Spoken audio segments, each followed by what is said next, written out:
Welcome back to the Everyday Workbench. Today we are in the backyard and we have a filthy fountain that we're going to clean up. You're going to use this process to take care of all of those issues with mold, mildew, and algae on your statuary.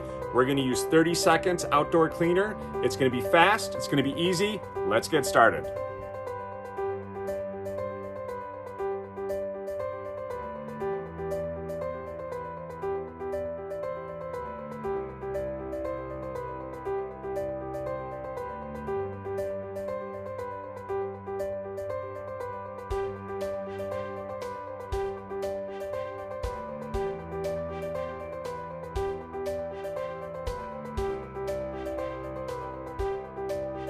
And just like that, our fountain is looking brand new.